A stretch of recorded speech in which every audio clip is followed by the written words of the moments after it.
નમસ્કાર મિત્રો, આજના આ ખાસ વિશ્લેષણમાં આપ સૌનું સ્વાગત છે। આજે આપણે એક એવી તારીખ વિશે વાત કરવાના છીએ જે દુનિયાભરમાં અત્યંત ઊંડી આધ્યાત્મિકતા અને શાંતિ સાથે જોડાયેલી છે। એ તારીખ છે 13 મે। આ માત્ર કોઈ સામાન્ય દિવસ નથી, પણ શ્રદ્ધા અને આશાની એક ખૂબ જ અદ્ભુત કથા છે। તો ચાલો બિલકુલ સમય બગાડ્યા વિના આ ઐતિહાસિક અને પ્રેરણાદાયક સફરની શરૂઆત કરીએ। 13 મે આ દિવસ આવતાની સાથે જ એક અત્યંત પવિત્ર અને શાંતિપૂર્ણ વાતાવરણનો અહેસાસ થવા લાગે છે। ખાસ કરીને કેથોલિક ખ્રિસ્તીઓ માટે તો આ દિવસનું આધ્યાત્મિક મહત્વ શબ્દોમાં વર્ણવી શકાય એવું નથી। કલ્પના કરો કે દર વર્ષે આ દિવસે દુનિયાના ખૂણે ખૂણેથી અગણિત લોકો પોતાના રોજીના ઘોંઘાટ અને તણાવથી દૂર જઈને માત્ર આંતરિક શાંતિ અને શ્રદ્ધાનો અનુભવ કરવા માટે એકઠા થાય છે। ચાલો આમાં થોડા વધુ ઊંડા ઉતરીએ। આ ફાતિમા દિવસ ખરેખર શું છે? અરે, આ માત્ર કેલેન્ડર પર લખેલી કોઈ તારીખ નથી, પણ તે પ્રાર્થના, શાંતિ, વિશ્વાસ અને સૌથી અગત્યનું માનવ કલ્યાણના સાર્વત્રિક મૂલ્યો સાથે એકદમ ઊંડાણથી જોડાયેલો દિવસ છે। આ એવા મૂલ્યો છે જે કોઈ પણ ભેદભાવ વિના આખી માનવજાતના કલ્યાણ માટે છે। હવે આજના આ આધુનિક સમયથી થોડા પાછળ જઈએ। આપણે ઇતિહાસના પાના ફેરવીને સીધા વર્ષ 1917ના ફાતિમા શહેર તરફ નજર કરવાની છે। આ સમગ્ર દિવસ અને તેની ઉજવણીના મૂળ આ જ સમયગાળામાં અનેક અત્યંત અનોખી, કહી શકાય કે એક ચમત્કારિક કથામાં છુપાયેલા છે। આપણે અહીં 3 વિશિષ્ટ અને માસૂમ બાળકો વિશે વાત કરી રહ્યા છીએ: લુસિયા ડોસ સાન્તોસ, ફ્રાન્સિસ્કો માર્ટો અને જસિન્ટા માર્ટો। ઇતિહાસ અને લોકોની પ્રબળ શ્રદ્ધા એવું કહે છે કે 13 મે 1917ના રોજ આ 3 બાળકોને માતા મરિયમ એટલે કે વર્જિન મેરીના દર્શન થયા હતા। આ જ ઐતિહાસિક ક્ષણને આજે આખી દુનિયા ફાતિમાની દર્શન ઘટના તરીકે ઓળખે છે। આપણે અહીં કોઈ ધાર્મિક પક્ષ નથી લઈ રહ્યા, પણ આ એ મૂળભૂત માન્યતા છે જેણે વર્ષોથી લાખો લોકોના જીવન પર જબરદસ્ત સકારાત્મક પ્રભાવ પાડ્યો છે। અને જેમ જેમ સમય પસાર થતો ગયો તેમ તેમ 1917ની આ ઐતિહાસિક ક્ષણ માત્ર એક શહેર કે કોઈ સ્થાનિક ઘટના પૂરતી સીમિત ન રહી, પણ તે એક શાશ્વત અને આધ્યાત્મિક સંદેશમાં પરિવર્તિત થઈ ગઈ।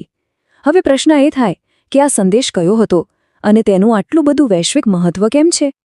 આ આખી ઘટના વિશે સૌથી રસપ્રદ બાબત જો કોઈ હોય તો તે છે આ ઘટનાનો મૂળ સંદેશ। એવું કહેવાય છે કે માતા મરિયમે તે બાળકોને શાંતિ, સતત પ્રાર્થના અને સારા કાર્યો કરતા રહેવાનો એકદમ સ્પષ્ટ સંદેશ આપ્યો હતો। તેમણે લોકોને પ્રેમ, સહાનુભૂતિ અને માનવતાના માર્ગે ચાલવા માટે પ્રેરિત કર્યા। વિચાર કરો, આ સંદેશ માત્ર એક સદી પહેલાં જ નહીં, પણ આજના સમયમાં પણ એટલો જ પ્રસ્તુત અને જરૂરી છે। 1917ની એ ઘટના પછી ફાતિમાનું તે નાનકડું સ્થળ વિશ્વભરના શ્રદ્ધાળુઓ માટે એક અત્યંત મહાન અને પવિત્ર તીર્થસ્થાન બની ગયું। આજના આ દોડધામ ભરેલા અને તણાવપૂર્ણ સમયમાં લાખો લોકો સેન્ચ્યુઅરી ઓફ ફાતિમાની મુલાકાત લે છે। તેઓ ત્યાં જઈને બસ એ જ આધ્યાત્મિક શાંતિનો અનુભવ કરવાનો પ્રયત્ન કરે છે જેની શરૂઆત એ 3 બાળકોથી થઈ હતી। આજે જો આપણે જોઈએ તો દુનિયાભરમાં લોકો આ દિવસની ઉજવણી ખૂબ જ ભાવપૂર્વક અને હૃદયથી કરે છે। આ બધું કેવી રીતે થાય છે? ચર્ચોમાં થતી વિશેષ પ્રાર્થનાઓ, અંધકારને દૂર કરતો એ મીણબત્તીઓનો પ્રકાશ અને લાંબી, શાંતિપૂર્ણ ધાર્મિક યાત્રાઓ। શ્રદ્ધાળુઓ સક્રિયપણે આંતરિક શાંતિની શોધ કરે છે। ખરેખર આ એક એવો સામૂહિક અનુભવ છે જે આજે દુનિયાના દરેક ખૂણે જોવા મળે છે। અને આ સુંદરતા માત્ર પશ્ચિમી દેશો પૂરતી સીમિત નથી। જો આપણે આ વૈશ્વિક ઘટનાને ભારતના સંદર્ભમાં જોઈએ તો ભારતીય ખ્રિસ્તી સમુદાયોમાં પણ તેની ઝલક ખૂબ જ અદ્ભુત રીતે જોવા મળે છે। ભારતમાં લોકો માત્ર પોતાના પરિવારના કલ્યાણ માટે જ નહીં, પણ સામાજિક સમરસતા અને આખા વિશ્વની શાંતિ માટે ભેગા મળીને વિશેષ પ્રાર્થના સભાઓ યોજે છે। આ આપણી ભારતીય સંસ્કૃતિની એકતા અને ભાઈચારાનું બહુ સુંદર ઉદાહરણ પૂરું પાડે છે।